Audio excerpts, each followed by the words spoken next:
Welcome to the Jeremiah Show. No, you have not died and gone to heaven.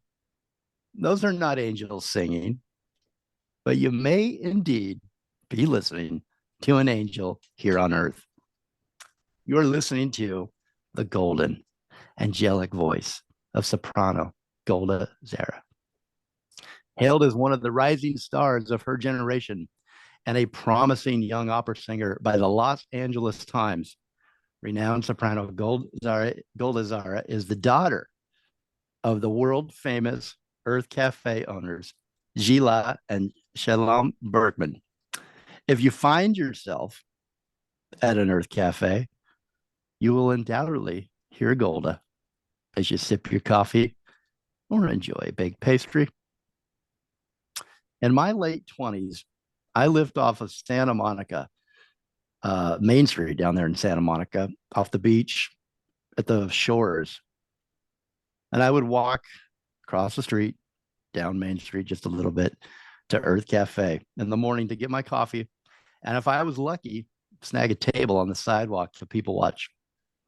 I was first introduced to Urth Caffé by my friend, LA Galaxy superstar Kobe Jones. He lived near Urth Café's Melrose location. And at that time, that may have been the best place to sit amongst half a dozen movie stars at all hours of the day, aside from maybe the Ivy. Kobe, yes, I have name dropped twice now. Give me just a minute. Kobe and I would sit on the patio for hours. Fans would drop by to see Kobe, not me. Also in my 20s, and being a film student, I watched Entourage like every guy in his 20s did at that time religiously. And Urth Caffé was featured in not one, but 5 episodes, if I've counted them right, which gave it just as a different type of credibility. That's not what Urth Caffé is about, but it gave it a credibility in Los Angeles as the place to go and hang out and enjoy great coffee and food. At this time, I got to take it back a little bit. Farm to table wasn't a thing yet, or maybe up at Chapin in Berkeley, but it really wasn't a thing like it is now. Sustainability wasn't really a thing yet, or at least it wasn't printed on every menu. Coffee, I feel like, was just kind of hitting its stride. Seattle grunge. Coffee would replace smoothies, if I remember right, as the cup that had to be in your hand.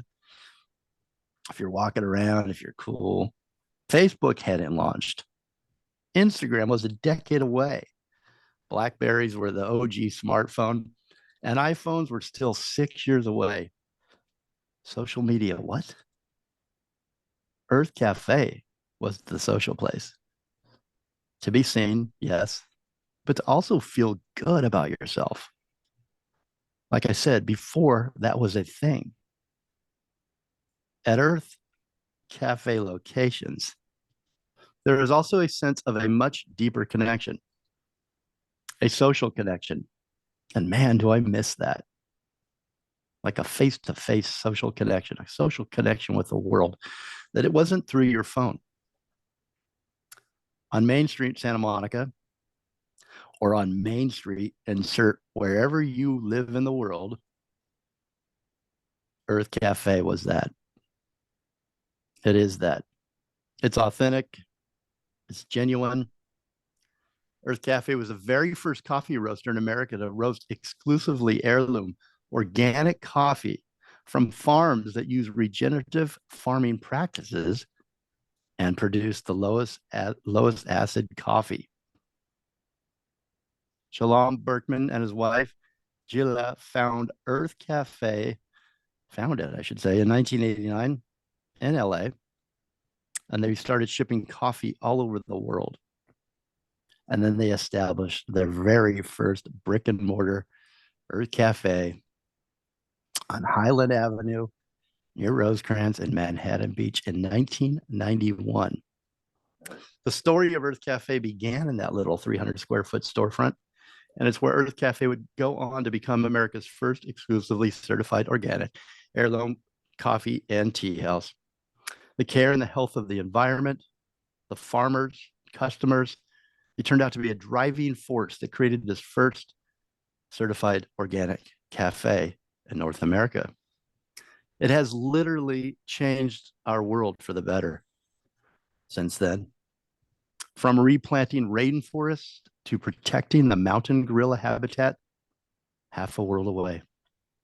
And there's so much more to the story, but let's have Urth Caffé founder Shallom Berkman and his daughter Golda Zahra tell it. Welcome, guys. Welcome to the show. Thank you, Jeremiah. It's great to be here with you. Thank you. Thank you. It's really wonderful. So excited. Okay, I just want to tell all the listeners, the honor, by the way, is all mine. Like I said off air here, I have been a big fan forever. When I was presented by our mutual friend Jonathan Platt, he said, "Hey, would you like to talk to them?" And I said, "Would I? You really have been on my list, and I'm not joking. I'll have to send you. I've got a list of people I wanted to talk to on the radio show here. We've been doing it for 10 years, and you're on that list." So I said, "What? Yes, I would for sure." I hadn't asked you yet because I thought they're never going to talk to me. They're so successful and busy. They'll never take the time. And well, here you are.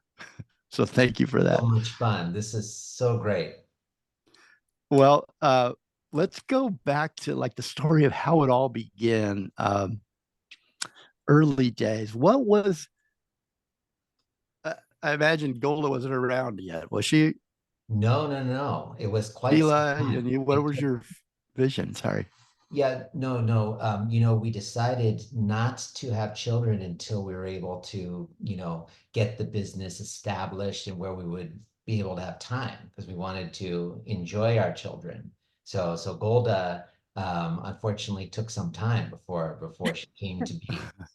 I like to say that the company is their first child, and I'm merely the second child. You're the middle child. Very often, and she's absolutely right. Are you an only child, Golda? No, I have a younger sister who's 11 years old.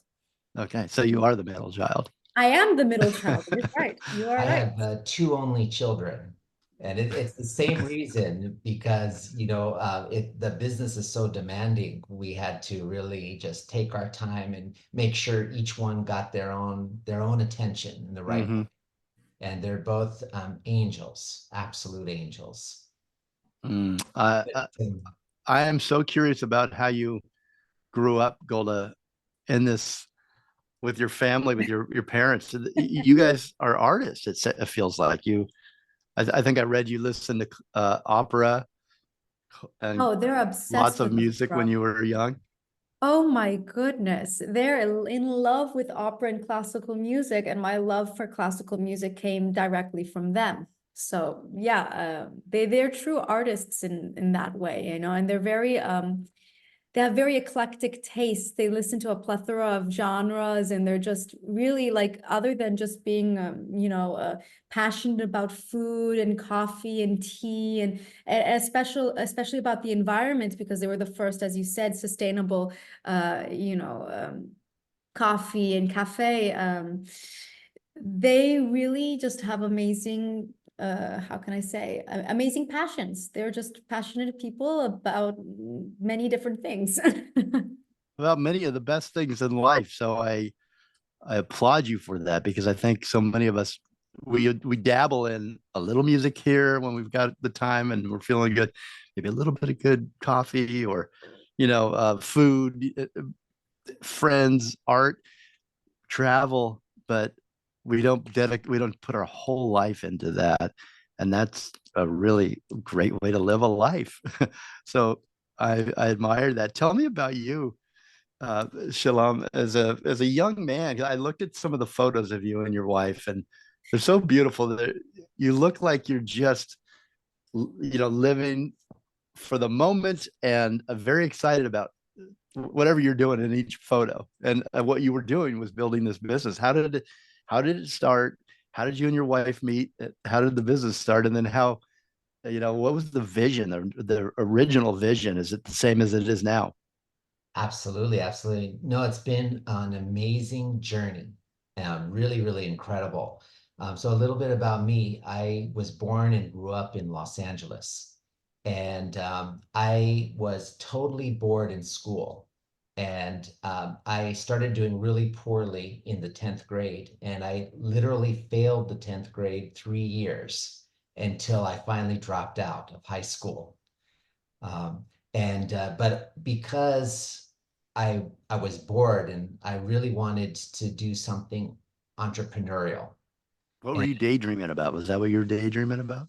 well, uh, Or did you daydream? honestly, yes, yes, I am a major daydreamer. And I was daydreaming.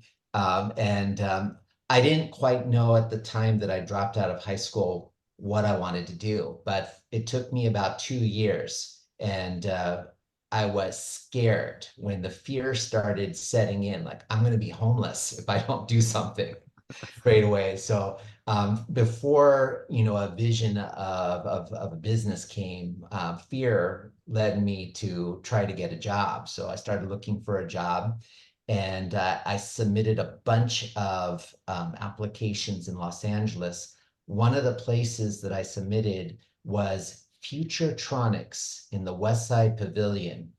And Futuretronics was the predecessor of Sharper Image. Okay, I remember Have you that. ever seen it? Back in the day, it went out of business in the early 90s. Um, but at the time, it had 35 stores. They sold really cool electronic gadgets, small, expensive gadgets. And my wife, Gila, managed three of them. She was one of their top managers. So she hired me, but there's a little fun story I would love to share with you about the hiring process. And because she is a master at hiring, she really can tell if someone is qualified, if they're kind, if they're professional. She has a very strong sense of that. And my application was in the reject pile. But her supervisor was really angry at her because she wasn't hiring anyone. She's like, "There's no qualified applicants." And it was like, "We're gonna cut your bonus if you don't hire someone right away." And she said, "Okay, if you want me to hire someone who's not qualified, I will." And she took the pile and she said, "I'm gonna promise God I will choose by random whoever's application I pull will get the job. I promise God." So she closed her eyes and Oh, she wow. pulled out my application, the worst application in the pile, because my previous job was Avco Cinemas, and my reason for leaving, polyester outfit too uncomfortable. Oh man. And You put that's that how on we the began. resume? I At did, least I you're did. honest. Exactly, exactly. And I showed up for the first day. I drove there on the bicycle, long hair, sweaty, dirty. And she was like, "Oh my God, what have I gotten myself into?" But me, when I saw her, I said, I fell in love with her instantly. Love at first sight. I was Of like, I course. get to work with this lady. How lucky am I? How Uh, long did it take for her to fall in love with you? Or see you the same way you saw her? Did you No, you it had took a long time. It took me years to convince her to get married. But I That's think why I was laughing. yeah, it took about 6 months for us to get close and to start going out together. It took that much time. I couldn't keep my hands off of her. That almost lost me my job. You can imagine today. Yeah, I don't think you could do that today. She told the rest of the team, if he touches me one more time, he's fired. And so they would see me coming up to her and they'd be like, "Shalom, there's a customer at the end of the aisle over here. Come over here." I'd be like, "What?" Go over there, and they saved my job. The rest of the They team, were they helping her or were they trying to help you? they were helping me. Helping her. That was Okay. very kind of them, very kind of them. But eventually we realized talking to each other that we both had the dream of having our own business. I had already had a lot of ideas, even written ideas. I wanted to create my own business selling healthy or natural products where the profit would go back to the resources and that I was profiting from. And she was a major coffee fanatic. And that's one way I courted her. Once I realized she was drinking 10 cups a day, I would go to the best coffee places in town and show up at work and bring her a cup of coffee every day. And that's one way. So she wanted to have a cafe. That was her dream. So eventually we started helping each other, talking to each other. And she would go to conventions for natural products with me, and that's where we met Jorge Sobreros, a Mexican agronomist working in Peru, and he had one of the first certified organic heirloom coffee farms that he had developed and wasn't doing so well. He had to come up to the US and start showing this coffee product. And when we found him and we tried the coffee, my wife and I, well, we weren't married at the time, but we said, oh my gosh, we can combine our visions together and we can start a cafe or a coffee business with heirloom organic coffee. And that's how Urth Caffé started. So basically, it's really, if you pull it back and you look at it, it's you fell in love, and not only would you get her coffee, but okay, we'll get you a coffee shop, we'll get you coffee beans. Exactly right. You were just following your heart, and look where it turned out and how well it turned out. Magic, absolute magic. Were there hard times for you in the beginning? You you admitted that in school it was hard to pay attention. It just wasn't keeping your interest. I can relate to that. I was a terrible high school student, but a good college student, and it just wasn't keeping your attention. And you had bigger plans for your life, Right. although you weren't really sure what those were. And it worked out the way it should by meeting the love of your life. Um, but were there once you decided, okay, how do we start? How do we create a business? Or did you know? What was that process like for you? Were there any lessons learned? Any failures? Wow. Any? Major tons of failures and lots of hardship. I don't think it goes far beyond childbirth. I can imagine it was that hard. But basically, we started very, very slowly and carefully, all self-financed. We first just we were working together full time at Futuretronics, and we created a mail order catalog. And we found a coffee roasting company actually in Northern California that was willing to accept the raw coffee that we purchased from Peru, from Jorge, and roast it for us to our specs and pack it and send it out to customers. So we were able to launch Urth Caffé first as a mail order business. And anyone who tried the coffee loved it. People loved it. And so soon after that, we started looking for an actual brick and mortar location. And we were able to find this really cute, small space in Manhattan Beach with an ocean view, just about a block away from the beach. It was in a motel. It was like once was the office of the motel, and only 300 square feet. And That's pretty small. 300 square feet. that's very small. It was just that room.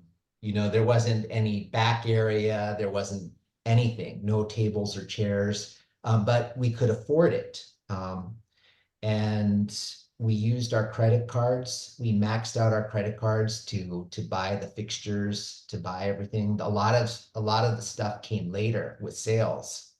And I quit Futuretronics to go work there. It was going out of business actually at that moment. So Sheila stayed, helped them close the business.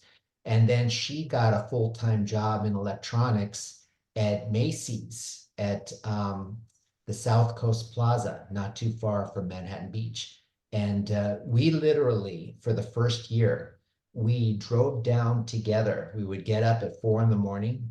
We would drive down together, open Urth Caffé at 7 a.m. No other employees, just her and I.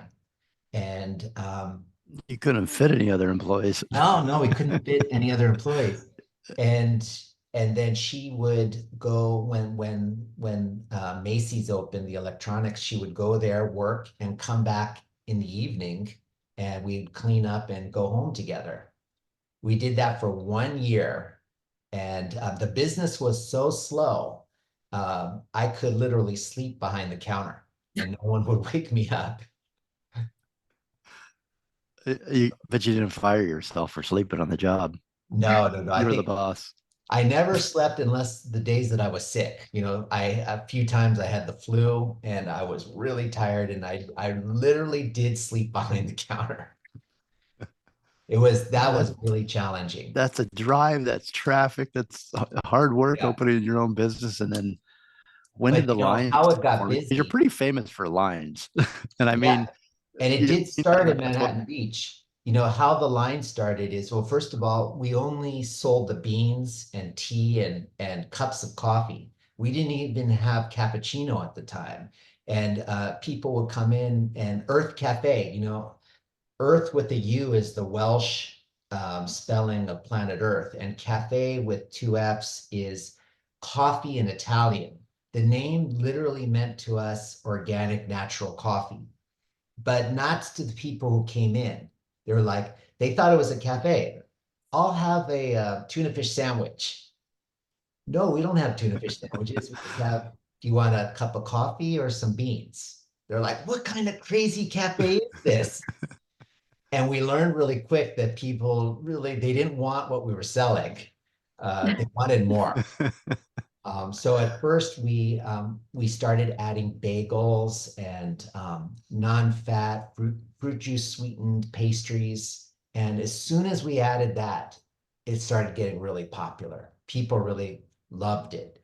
And in 1994, a few years later, we opened the second location, Melrose Urth Caffé, the one that you mentioned. And Gila actually went to culinary school in West Hollywood for 1 year in preparation, because that space had enough space for a kitchen. And she developed the first menu using all organic ingredients and making these direct relationships with local farmers like Kenter Canyon, which we still work with today for all the salad and greens. And the Manhattan Beach store boomed. It had a line. One time I went there, I was working at Melrose. I came to visit them in Manhattan Beach, and Gila worked at Manhattan Beach. I worked at Melrose. I came to visit, and they literally had a line out the door, and it continued on across the street. That's a scene. And that's it a really scene. pissed off the landlord, who was retired, and he lived behind Urth Caffé, because first of all, he had his own coffee shop next to us. And the other is, he was retired and he was so angry that this thing was like rocking. You can't believe how busy it was. So he evicted us. That was Oh man. really painful. We were crying. We were reeling from that. And if we hadn't opened the Melrose Urth Cafe, we would have been out of business. We would have been snuffed out. But it turned out to be a blessing, because we were able to put all of our focus in the larger location with the menu. And that's really what made it possible to make Urth Cafe what it is today. And what it is today is incredible. You've got 8 locations in California. Is that correct? Let's see. Yes. 8 locations. You're in LAX. So we've got listeners all over the world here. When you're coming through LAX, definitely check it out. You're curious now. If you haven't been there, I know you are. You're going to go check it out. There's also locations, and I'm going to my list here. Where did my list go? They're all over the place. Really grown. 2 locations in Las Vegas, including at the Wynn Resort. You've got 5 licensed Urth Caffé locations in Japan, 13 licensed Urth Caffé locations in Dubai and Saudi Arabia. Just incredible. all from that 300 square foot building. Golda, were you there yet? Have you come into the picture yet? I in the 300 square foot building. That Or was in like Melrose? Are you here yet? Are you on Melrose Earth? was like 5 years before I was born. I'm a 99 baby. Okay. My special guest today, we're going to take a quick break. Shallom Berkman, co-founder Urth Caffé, an award-winning soprano, Golda Zahra. Both we're listening to Golda's music throughout this show. It is our music soundtrack, handpicked and sent to us by Golda. And we're going to take you to break right now. We're going to check that out. We're going to listen to a little great music. I want to talk about Golda, though, for a moment here. She's hailed as one of the rising stars of her generation and a promising young opera singer by the Los Angeles Times. Renowned soprano Golda Zahra is proud to announce her homecoming debut concert at BroadStage in Santa Monica, Saturday, July 13th at 8 p.m. You can get tickets at Eventbrite. I'm going to also give you out her Golda's website, Golda Zahra in concert with the Dream Orchestra, conducted by Maestro Daniel Suck. Saturday again, July 13th, 8 p.m. The BroadStage, 1310 11th Street, Santa Monica. Tickets on Eventbrite again. As I mentioned, eventbrite.com/Golda Zahra, Zahra in concert. Or you can go to her website and give me that website, Golda, straight to you, straight to your buying tickets. Yes, it's goldazahrainconcert.com. Couldn't get any easier than that. Concert. Oh, I'm so sorry about that. Goldainconcert.com. I usually make my own website is goldazahra.com, so I guess I had a little bit of a Freudian slip there without even noticing. That's all right. There's so many places to go. I have it here and I can't find it, so I'll find it here at the break. So I'm glad you put it out there. You can find her. And by the way, that's an incredible website, really great website. So check it out. Again, my special guest today, Shallom Berkman, co-founder Urth Caffé and award-winning soprano Golda Zahra. Also, if you haven't been to Urth Caffé, it's established back in 1989. Urth Caffé is considered America's first exclusively heirloom, non-GMO organic coffee house, serving their own roasted heirloom organic coffee, which is lower in acid and healthier for everyone. They've also got fine tea, which we're going to talk about. I love tea, exquisite desserts, healthy cuisine, chef and a baker in-house. Urth Caffé heirloom organic coffee beans are sourced from farms in Africa and South America, utilizing regenerative farming practices. We're going to talk about that too. What is that? I didn't know. We're going to find out. Urth Caffé gives back to the farmers and the farms whenever possible by providing farming equipment and supplies, and always paying a premium to improve the lives of the farmers and their community. We'll be right back. Don't go anywhere. Here's Golda Zahra.